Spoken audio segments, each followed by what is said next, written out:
My name is Marlen Ayers. The day my brother totaled my car and blamed me was the day something inside me snapped. After years of swallowing hurt, keeping peace, and disappearing to keep others comfortable, I finally said no. No more silence. No more shrinking. I took him to court, and I took my life back. If this story sounds familiar, please listen until the end, and then tell me, was I right to finally stand up for myself? What would you have done? I'd really like to know. It happened on a Tuesday. October, maybe the second weekend. One of those crisp mornings when the light falls just right across the kitchen table and the coffee tastes a little sharper than usual.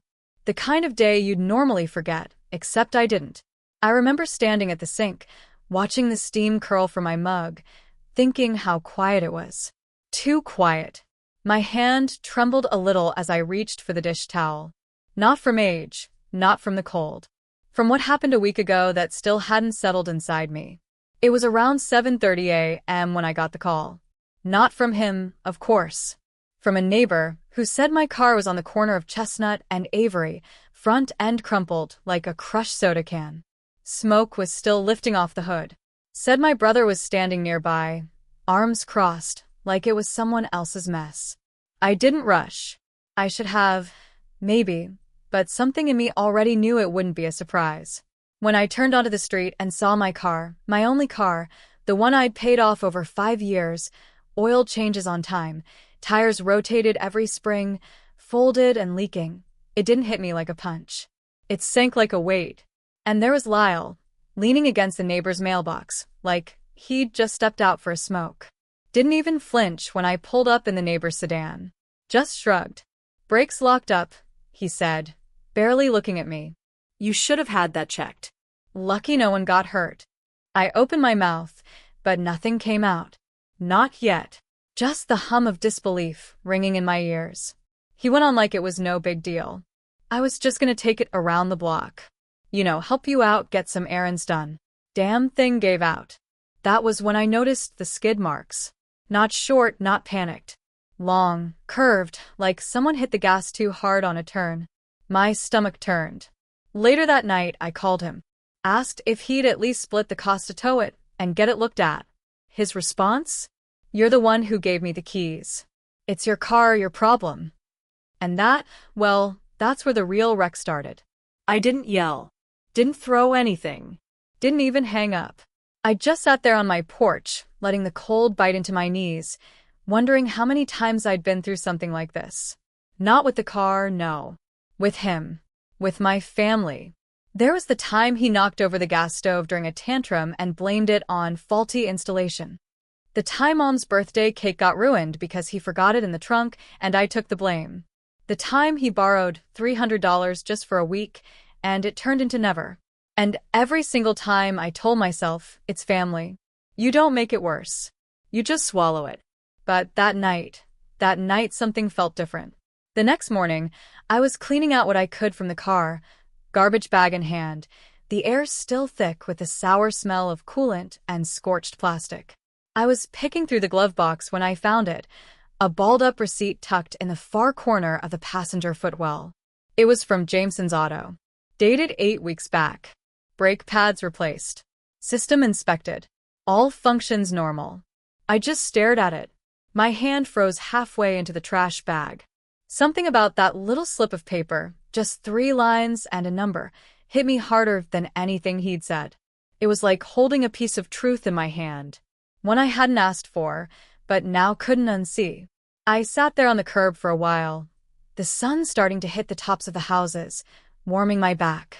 The whole street was quiet except for the breeze tugging at the sycamore leaves. And in that stillness, I heard something in myself I hadn't heard before. Not a scream, not anger, just a small voice, steady and tired of being quiet. Maybe this time it said, "You don't look the other way." Maybe this time you stop making excuses for people who never think twice about making a mess of your life. I don't know what exactly changed in that moment, but something did. It was like someone clicked a lamp on in a room I'd left dark for years. No loud revelation. No bolt of lightning. Just light. I went home. I folded the receipt and put it on the fridge under a magnet shaped like a cardinal. Then I made tea, stared at the steam, and realized my hands had stopped shaking. I don't know if I'll have the guts to see this through, but I do know this. If I don't speak up now, I probably never will. I tried to keep my head down at work that week, but every number on the spreadsheet blurred into the next. I'd been at Brightwell Dental for 12 years, long enough to know how to run payroll in my sleep, balance the books, chase up overdue insurance claims with a smile that didn't show my teeth. But that week, I couldn't fake it. Every time I looked up from the screen, I saw the crumpled hood of my car in my mind. Not the actual wreck, just the shape of it, the tilt of the fender like something had folded under pressure and never quite bounced back. It sat heavy on my chest, the way bad dreams sometimes do when you can't remember the details, only that they meant something. Then there was the text from Lyle. No apology. Just. Should have known better than to drive that junk. Hope you're not going to turn this into a whole thing. Keep it in the family, March. That tone of his, casual, half condescending, like I was being dramatic for having a reaction, wasn't new. But something about it this time it grated. Maybe because he wasn't even pretending to care. Maybe because deep down I'd always known he never did. 2 hours later, Mom called. Her voice had that syrupy edge she used when she was trying not to sound angry, but absolutely was. I just think you're blowing this out of proportion, she said. He's your brother. You know Lyle's been going through a hard time. He's under enough stress as it is. I didn't say anything. She took the silence as permission to keep going. You want to see him out on the street? You think this is what your father would have wanted? Families suing family. That word, suing, made me flinch, even though I hadn't done anything yet. I hadn't even made up my mind. But the way she said it, like the betrayal had already happened, like I'd already crossed a line I'd never be allowed to come back from. It stuck. That night, I couldn't sleep. I made chamomile tea, sat at the edge of the bed, stared out the window at the neighbor's porch light blinking like a heartbeat. I kept thinking, what if she's right? What if I'm making this into something bigger than it is? But then another thought followed, quieter but more persistent. What if they've just gotten so used to me swallowing everything that the minute I hesitate, it feels like war? The next morning, I stopped by Hazel and Maple for breakfast. It was one of those places that always smelled like cinnamon and butter, no matter the time of year. I usually grabbed a muffin and coffee to go, but that day I stayed. Sat at the corner table by the window, unwrapped my napkin too slowly, tore the muffin into pieces without eating any of them. Doreen, the owner, noticed. She came over with a refill before I could ask. Morning's been quiet, she said, nodding toward the empty counter. You look like you've got heavier things on your plate than blueberry crumble. I smiled politely. Just one of those weeks. She didn't push. Just sat down across from me, her apron still dusted with flour. After a moment, she said, I remember the week after I kicked Tom out. That's what it feels like. Like you're walking around with your insides on the outside, and no one else can see the bleeding. I looked at her then, really looked. I'd known Doreen for years, seen her write little notes on pastry boxes and tape up posters for school fundraisers. But I'd never heard her talk about her husband, let alone in past tense. He ever come back? I asked. Once, she said. Showed up with a bottle of gin and a broken wrist. Told me I owed him a place to stay. I told him I owed myself more than I owed him. There was no bitterness in her voice, just a calm that came from surviving. You want to know what I learned? She added. That if you don't stand up for yourself, people will balance their weight on your back like it's a step stool. I nodded slowly. It wasn't the first time someone had said something like that to me. But coming from her, it felt different. Earned, not preached. Before I left, she pulled a card from her apron and slid it across the table. Friend of mine works at the legal aid office in Fairfield. They help women with stuff like whatever this might be. Doesn't cost a dime. Just in case. I took it without saying much. Just tucked it into my purse like a maybe. A just in case. A backup plan I wasn't sure I'd need. But I didn't throw it away. I couldn't stop thinking about what she said as I walked back to my car. About backs used like step stools. About how long I'd let my spine bend without complaint. It was strange how a slip of paper, a stranger's story, A blueberry muffin you didn't eat could stir something awake that had been sleeping in you for years. And that little card in my bag? It weighed more than it looked. I hadn't been to my parents' house in months, maybe longer. Not since Dad's health started to slip and the conversations around the dinner table turned into gentle shouting matches over who was doing more and who was making a scene. But that Sunday, I pulled into the gravel driveway like muscle memory, like part of me was still hoping there was something soft behind that front door. The porch looked the same as it always did. Faded flags still drooping on the pole, wind chimes tangled from last week's storm, a ceramic squirrel with one ear missing perched by the steps like a crooked guard. I knocked once and let myself in. Lyle was on the couch, legs stretched across the coffee table like he owned the place. The TV was on, blaring some cop show rerun, and he was halfway through a bowl of cereal. He didn't look up when I walked in, just shoveled another spoonful into his mouth and mumbled, "What, you lost too?" I stood in the doorway longer than I meant to. Then I said, quiet but clear, "We need to talk about the car." That got his attention. He dropped the spoon into the bowl with a clank and turned toward me with that smirk he'd been wearing since we were kids, and he got away with things I never dreamed of trying. "Still on about that," he said. "Jesus, Mar, it's a car. You act like I torched your house." "You wrecked it," I said, and then blamed me. He shrugged, like the whole thing bored him. "It's not like you were keeping it in great shape anyway. I told you the brakes were weird. You didn't listen. They were replaced 2 months ago." "Not my problem," he said, stretching like he'd just finished a long shift at a job he didn't have. "You gave me the keys. What happens after that's on you." I felt my face flush. Something clenched in my chest, not rage exactly, but a tightness that came from recognizing a script I'd heard 100 times before. And every time, I'd nodded, swallowed it down, let him win. But this time, the words came out louder than I meant. "You don't get to keep doing this." He blinked, surprised for half a second. Then the smirk returned like a reflex. "Doing what? Calling you out?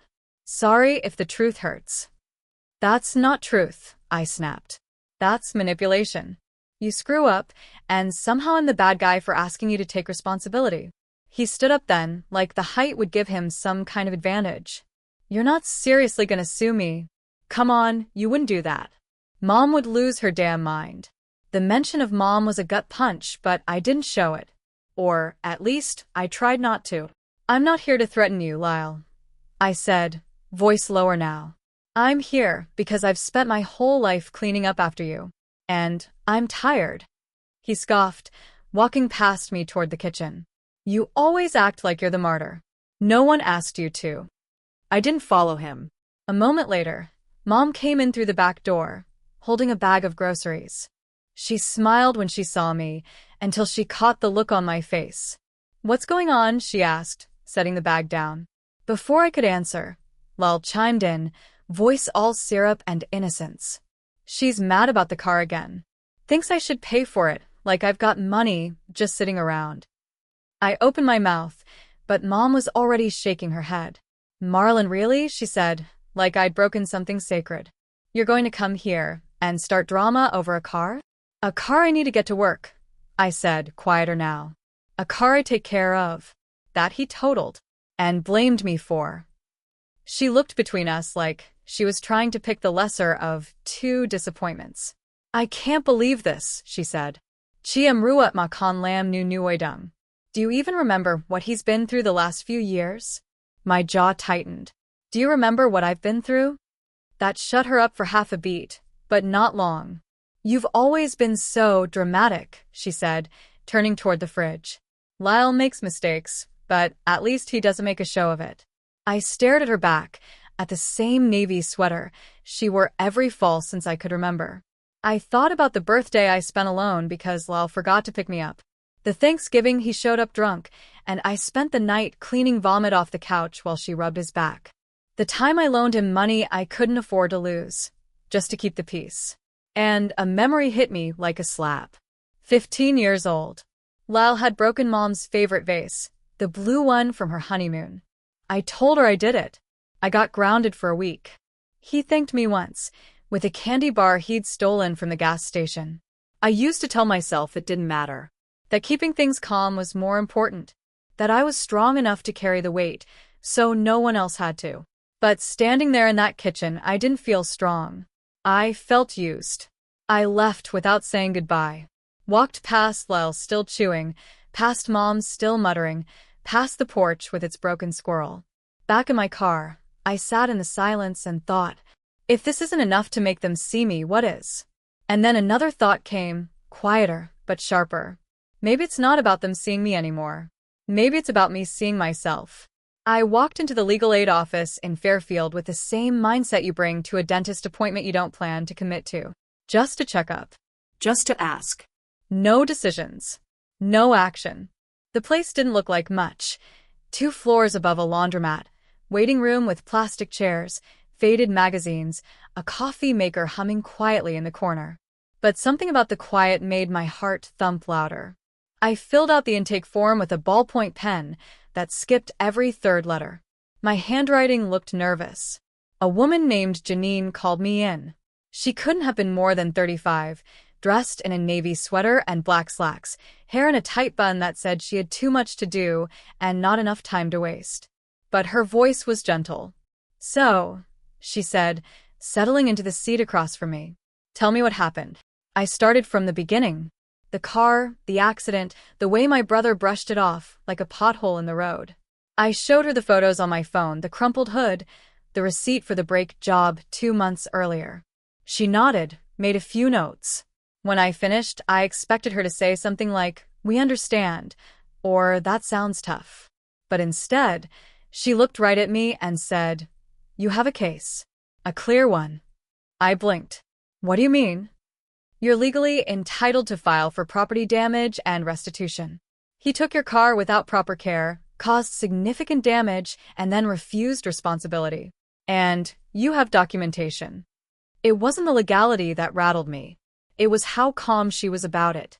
Like it wasn't this monumental, terrifying step to take your own brother to court, but just common sense. She slid a packet across the table. "You don't have to decide anything right now. But if you do want to move forward, we'll help you. No charge." I nodded slowly, hands in my lap. My fingers were tangled together, so tight my knuckles were white. She didn't push. Back in the parking lot, I sat in my car for nearly half an hour.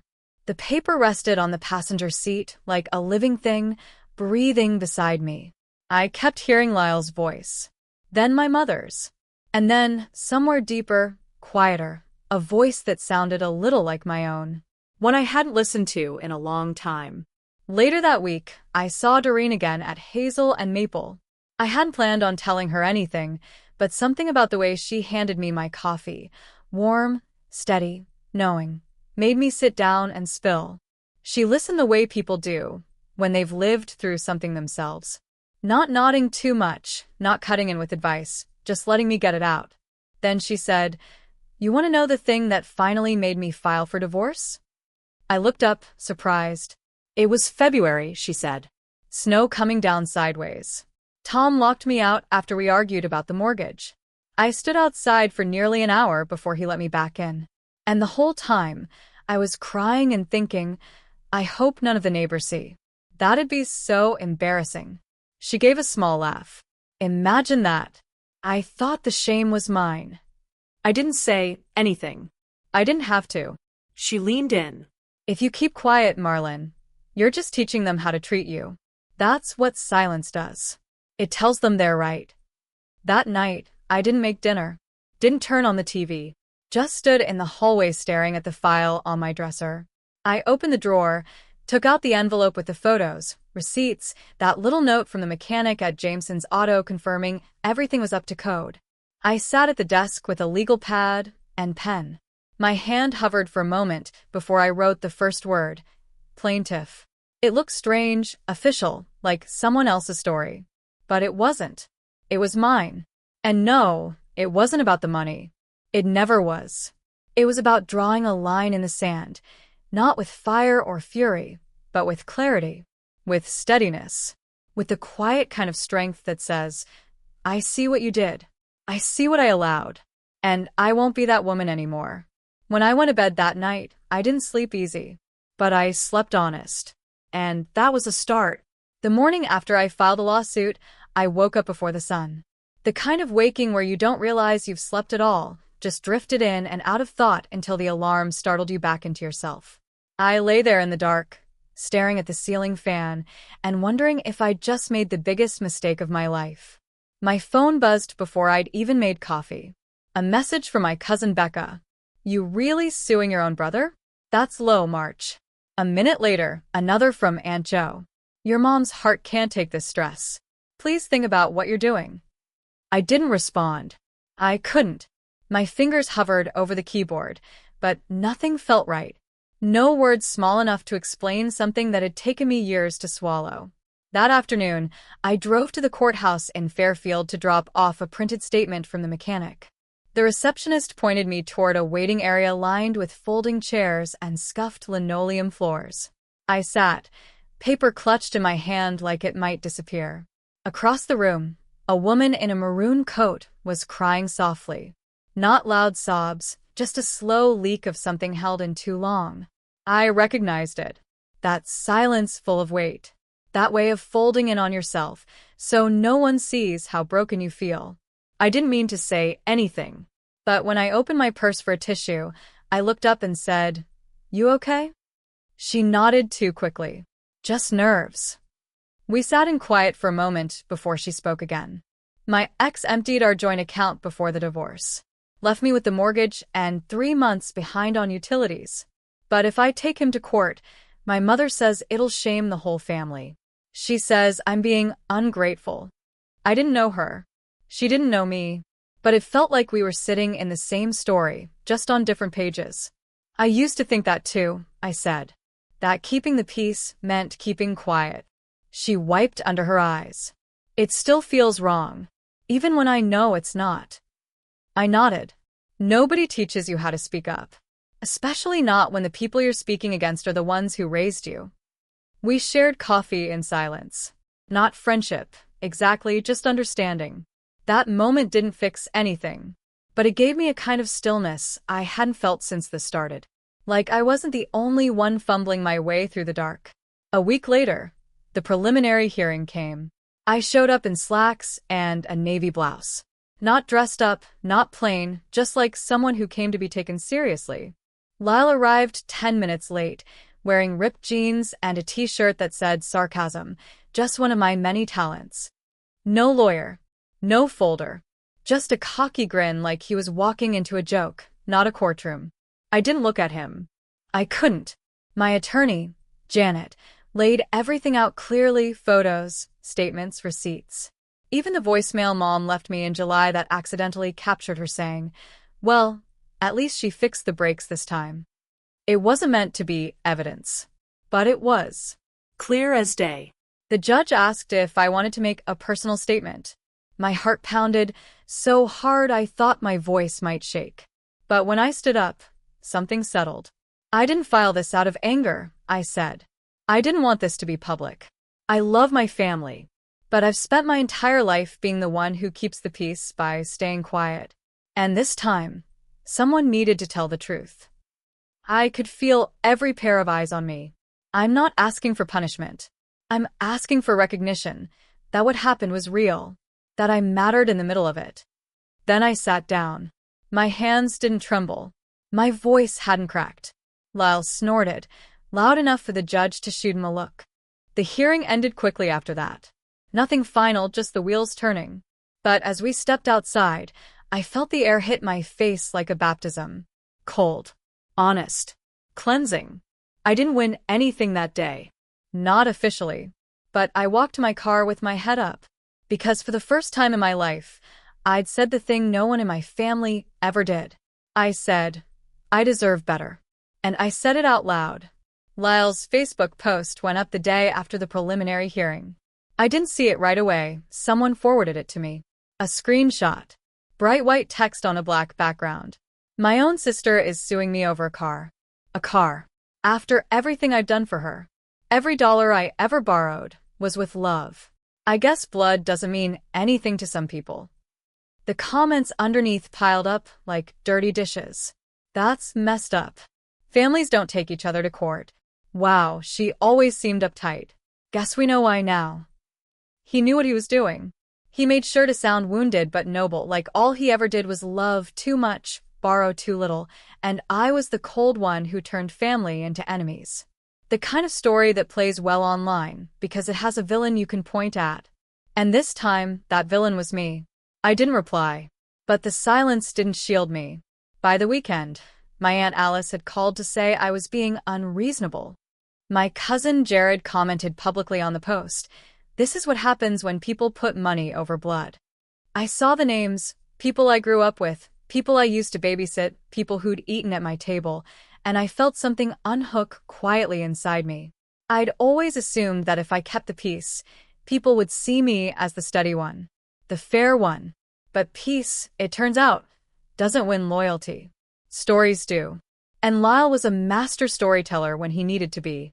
I got one message from a second cousin I barely knew that simply said, "I get it. I've been there.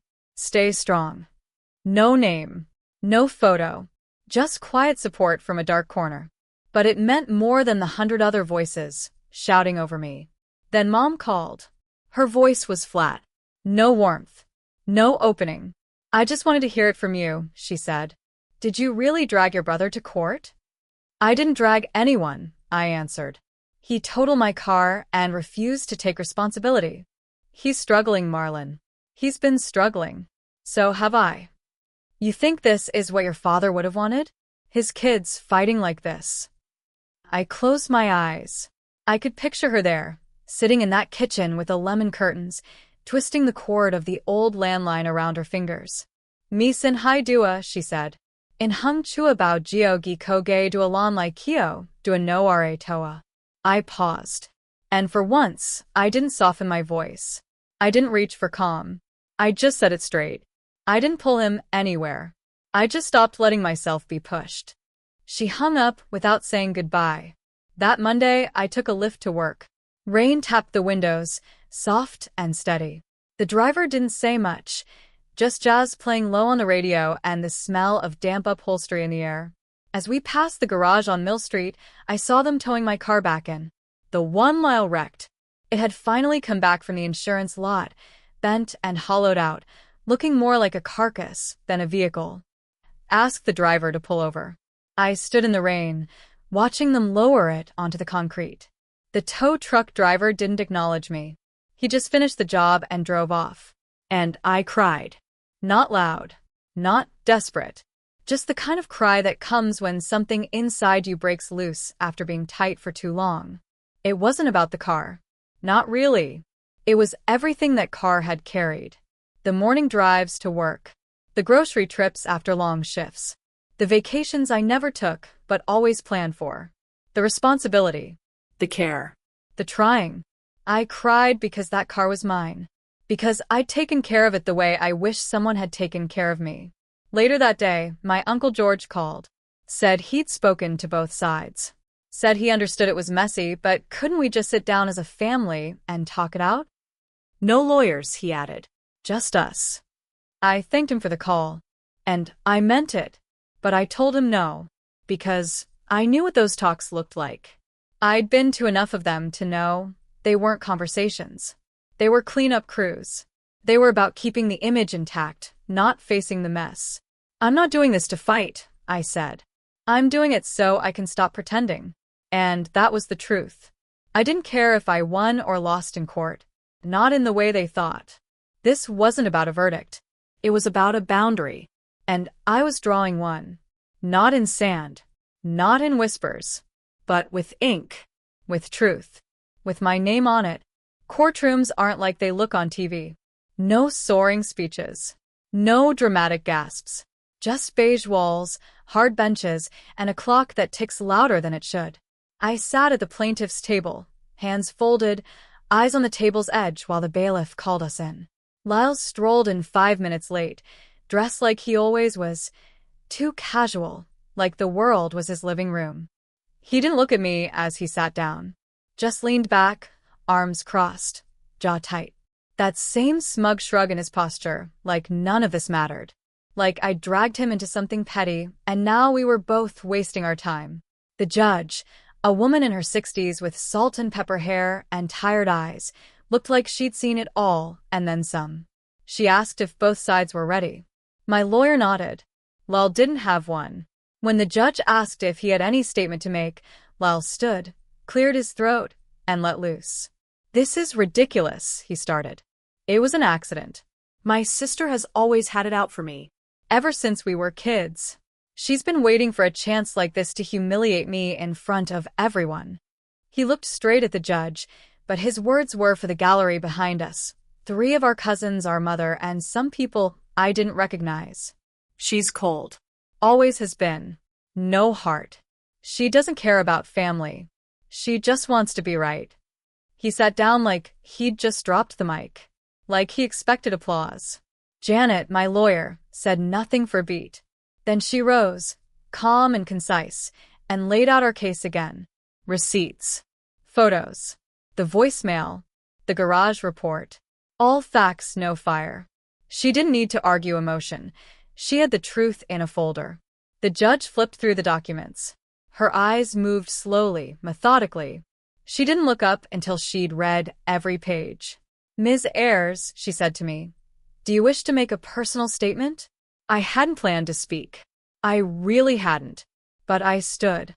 Something inside me said, "Say it now. Say it while you still have the strength." I took a breath. My legs didn't shake. My hands stayed still. "When we were kids," I said, "Lal broke a vase my mom loved. I told her it was me. I got grounded for a week. He thanked me once, then told people I cried when I got punished." A rustle passed through the benches behind me. I didn't look back. I've spent my whole life doing that. Taking blame.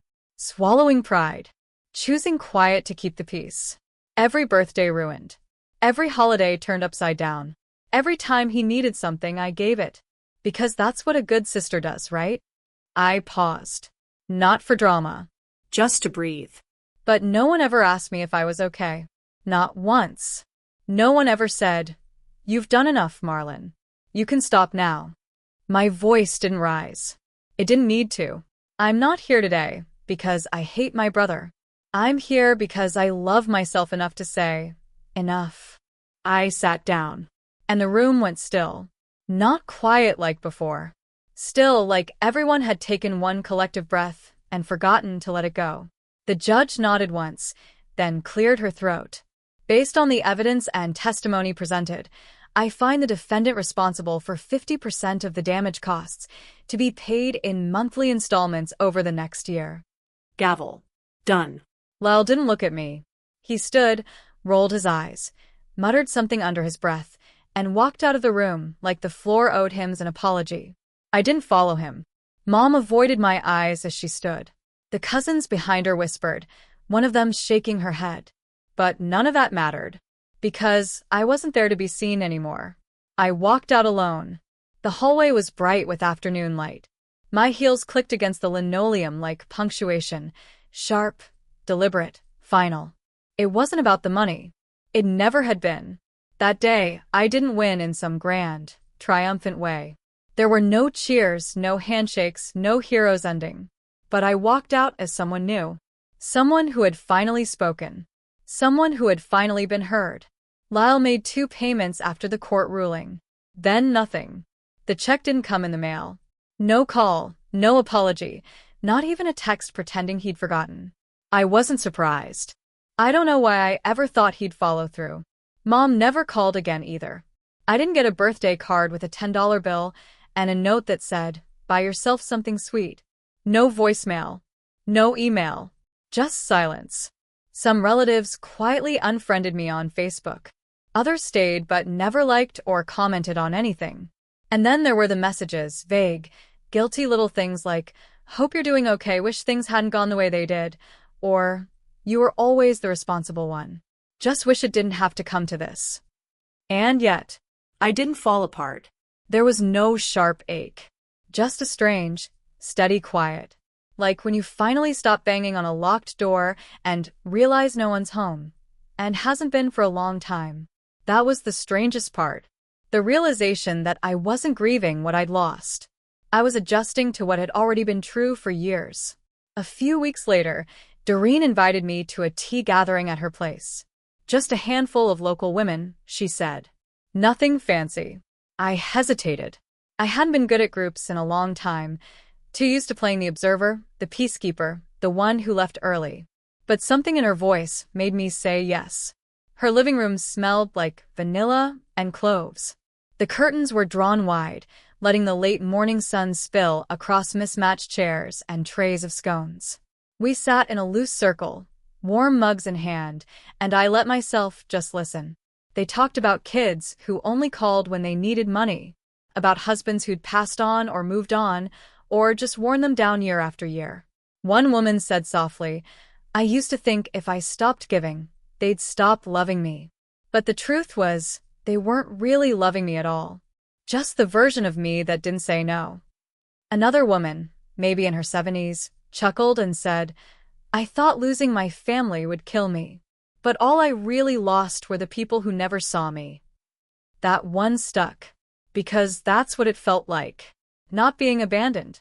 Just seen, finally, but by the right people. I started doing little things again. Buying fresh flowers from the market. Playing old records while I cleaned. I adopted a cat from the shelter.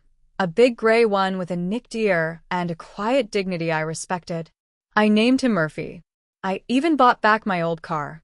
The garage had fixed it up, new paint, fresh interior, engine humming like it had something to prove. It wasn't the same, of course, but it felt like a part of me. Not the wreckage, but the recovery. I kept it not for convenience, but as a reminder. One morning in early spring, I got a message from Lyle. Not him directly, someone from the hospital. Mom had slipped on the porch, sprained her ankle, and Lyle had brought her in but needed someone to stay with her the next day while he went to work. I didn't hesitate. I packed a lunch, drove over, and sat by her side while she watched game shows with the volume too high. She didn't say much. Neither did I. When I stood to leave, she cleared her throat. "Do you still hate me?" she asked, not looking up from her lap. I waited. The question sat between us like fog. Then I said, quietly, "I don't hate you. I'm just not waiting anymore." She looked confused. "I'm not waiting for you to understand. Or say sorry. Or be different," I said. "I spent most of my life hoping you'd see me. But I see me now. And that's enough." She didn't reply. She just nodded once. And that was that. I drove home in silence, Murphy waiting at the window like a sleepy sentry. The wind moved through the trees, light and slow. I brewed tea, turned on the porch light, and sat with my feet tucked under a blanket. And in that soft stillness, for the first time in a long time, I didn't feel like someone who had lost a family. I felt like someone who had found her place, her boundary, her voice, and finally, herself. Sometimes, it's not the loudest break that changes us, but the quiet moment we finally stop bending. Maybe you've been there, giving, forgiving, holding your breath just to keep the peace. Maybe you're still there now, wondering if it's too late to draw that line, or too selfish to ask for more. It's not. You deserve to be seen. Not just when you're useful, not only when you're quiet, but simply because you matter. And if this story felt familiar, if it stirred something you've tucked away, I hope you'll give yourself the kindness you've given others for so long. Take your time. But don't stay silent forever. And if you'd like to walk through more stories like this with me, I'll be right here, ready when you are.